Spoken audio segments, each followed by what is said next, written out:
হয়, ৰাজ্য চৰকাৰে পুনৰবাৰ যি SOP জাৰি কৰিছে তাৰ পৰিপ্ৰেক্ষিততে এই মুহূৰ্তত তিতাবৰত দেখিবলৈ পোৱা গৈছে আৰক্ষী প্ৰশাসনৰ ব্যাপক তৎপৰতা। আমি পুনৰবাৰ কৈছোঁ যে তিতাবৰত যিহেতু এই মুহূৰ্তত এতিয়া যিহেতু লকডাউনৰ যিটো পৰিৱেশ, যিটো আংশিক লকডাউন বুলি কোৱা হয়, আৰু এই আংশিক লকডাউনৰ যিটো পৰিৱেশ, সেই পৰিৱেশটো আমি কিছু দৃশ্যাংশ দেখুৱাবলৈ যত্ন কৰিছোঁ যে এই মুহূৰ্তত তিতাবৰ মহকুমা আৰক্ষী বিষয়া নৱনীতা শৰ্মাৰ নেতৃত্বত তিতাবৰত এই মুহূৰ্তত এইদৰে তেওঁলোকে তালাচী অভিযান চলাইছে আৰু তেওঁলোকে গোটেই ব্যৱস্থাটোক লৈ তীক্ষ্ণভাৱে নিৰীক্ষণ কৰা এটা ব্যৱস্থা গ্ৰহণ কৰিছে, যাতে এই গোটেই যিটো পৰিৱেশ, সেই পৰিৱেশটো যাতে বিঘ্নিত হ'ব নালাগে বা তেনেধৰণৰ এটা পদক্ষেপ গ্ৰহণ কৰিছে। যিহেতু নতুনকৈ দায়িত্ব গ্ৰহণ কৰিছে তিতাবৰ মহকুমা আৰক্ষী বিষয়াগৰাকীয়ে, যাৰ পৰিপ্ৰেক্ষিতত এই মুহূৰ্তত তিতাবৰ যদি আমি ৰাজপথটো আমি পুনৰবাৰ চাবলৈ যত্ন কৰিছে, তিতাবৰ ৰাজপথ শূন্য, তাৰ মাজতে 2-4খন যান বাহন চলাচল কৰা দেখিবলৈ পোৱা গৈছে আৰু সমান্তৰালভাৱে যিটো আংশিক লকডাউন ঘোষণা কৰিছিল চৰকাৰে, আৰু এই আংশিক লকডাউনৰ সময়ছোৱাত যিসকলে এই লকডাউন ভংগৰ যিটো ব্যৱস্থা বা লকডাউন ভংগ কৰা দেখিবলৈ পোৱা গৈছে, তেওঁলোকৰ ওপৰত শাস্তিমূলক যিটো ব্যৱস্থা বা যিসমূহ ফাইন আছে, সেই ফাইনসমূহ তেওঁলোকৰ ওপৰত জাৰি কৰা হৈছে। আৰু যাৰ পৰিপ্ৰেক্ষিতত এই মুহূৰ্তত দেখিবলৈ পোৱা গৈছে তিতাবৰ মহকুমা আৰক্ষীৰ যিটো তীক্ষ্ণ নজৰ বুলি ক'ব লাগিব, তীক্ষ্ণ নজৰ দেখিবলৈ পোৱা গৈছে এই মুহূৰ্তত। আৰু তিতাবৰ নআলি তিনিআলিত এই মুহূৰ্তত উপস্থিত হৈ আছে মহকুমা আৰক্ষী বিষয়াগৰাকীৰ লগত আমি কিছু কথা পাতিবলৈ যত্ন কৰিম। খুব যথেষ্ট ব্যস্ত, তাৰ মাজতে কিছু কথা পাতিবলৈ যত্ন কৰিম যে আংশিক লকডাউনৰ যিটো ঘোষণা কৰা হৈছে তাৰ সমান্তৰালভাৱে একাংশ লোকে সেই লকডাউনৰ বিৰোধী ভংগ কৰি ওলাই অহা পৰিলক্ষিত হৈছে। তাৰ পৰিপ্ৰেক্ষিতত আপোনালোক যথেষ্ট সতৰ্ক দৃষ্টি ৰাখিছে। পৰিৱেশ কেনেকুৱা এই মুহূৰ্তত? আমি মাস্ক নিপিন্ধাৰ কাৰণে ফাইন কাটি আছোঁ। বহুত মানুহে কেতিয়াবা মাস্ক নিপিন্ধা দেখা যায়।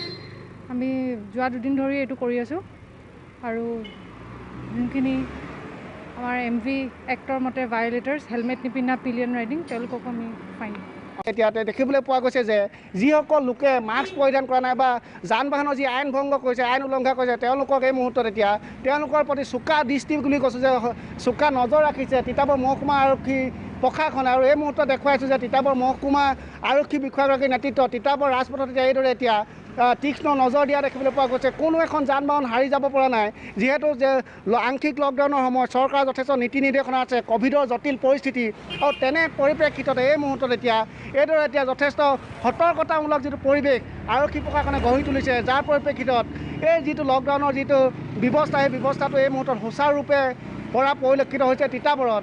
আৰু যদি আমি কিছু দৃশ্যাংশ দেখুৱাওঁ তিতাবৰ ৰাজপথত এইদৰে আৰক্ষী প্ৰশাসনে যান বাহনসমূহ আমি কিছু দৃশ্যাংশ দেখুৱাইছোঁ, যান বাহনসমূহ ৰখাবলৈ যত্ন কৰিছে। খৰিয়না এখন বাহন আৰু সমান্তৰালভাৱে এইসমূহ বাহন আহি আছে।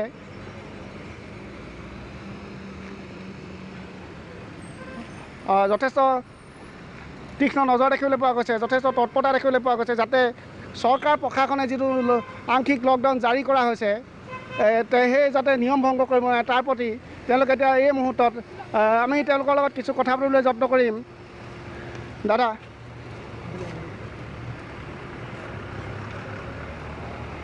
আমি তেওঁলোকৰ লগত কিছু কথা পাতিবলৈ যত্ন কৰিম। দাদা, অকণমান যদি কথা পাতিব পৰা হয়। দাদা, ক'ৰ পৰা আহিছে? বেছিকৰ পৰা আহিছে। ক'লৈ যাব? মেডিকেল। নিশ্চিতভাৱে যে চিকিৎসালয়লৈ যাব, চিকিৎসক ৰোগী লৈ অনা হৈছে, যাৰ পৰিপ্ৰেক্ষিতত তেওঁলোকক ৰেহাই দিয়া হ'ব। যিহেতু তেওঁলোকে ঘোষণা কৰা হৈছে SOP যে যিসকল তেওঁলোকে মেডিকেল বা তেওঁলোকৰ চিকিৎসা সেৱাৰ বাবে যিসকল যাব, তেওঁলোকৰ জৰুৰীকালীন যিসমূহ সেৱা, সেই সেৱাসমূহক ৰেহাই দিয়া হ'ব। আৰু সমান্তৰালভাৱে দেখিবলৈ পোৱা গৈছে যিসমূহ আইন ভংগকাৰী যিসকল লোক, সেই লোকসকলৰ ওপৰত তিতাবৰ মহকুমা আৰক্ষী প্ৰশাসনে কঠোৰৰ পৰা কঠোৰতম শাস্তি প্ৰদানৰ বাবে যিটো তৎপৰতা বা সেই তৎপৰতা প্ৰদৰ্শন কৰা দেখিবলৈ পোৱা গৈছে। যথেষ্ট সংখ্যক লোক এই মুহূৰ্তত ৰাজপথত এইদৰে ভিৰ কৰা পৰিলক্ষিত হৈছে। যিহেতু আংশিক লকডাউনৰ সময়ত চৰকাৰে নীতি নিৰ্দেশনা জাৰি কৰিছে, SOP জাৰি কৰিছে, তাৰ পাছতো কিন্তু একাংশ লোক ওলাই অহা দেখিবলৈ পোৱা গৈছে। ওলাই আহিছে কিছু সংখ্যক লোক, তেওঁলোকৰ কিবা কৰ্মব্যস্ততা হওক বা তেওঁলোকৰ স্বাস্থ্যজনিত কাৰণতে হওক বা বিভিন্ন কাৰণত তেওঁলোক ওলাই আহিছে, কিন্তু সমান্তৰালভাৱে এটা কিন্তু দিশ তেওঁলোকে নিৰীক্ষণ কৰিছে যে যান বাহনৰ যিটো আইন বা যান বাহনৰ যিটো নিৰ্দেশনা, সেই আইন উলংঘন কৰাসকলৰ বিৰুদ্ধেও কিন্তু এই মুহূৰ্তত কঠোৰ হৈ পৰা পৰিলক্ষিত হৈছে। যাৰ পৰিপ্ৰেক্ষিতত এই মুহূৰ্তত তিতাবৰতো এইদৰে দেখিবলৈ পোৱা গৈছে যে আংশিক লকডাউনৰ সময়ছোৱাত তিতাবৰ মহকুমা আৰক্ষী প্ৰশাসনে যথেষ্ট তৎপৰতা, ব্যাপক তৎপৰতা প্ৰদৰ্শন কৰা পৰিলক্ষিত হৈছে।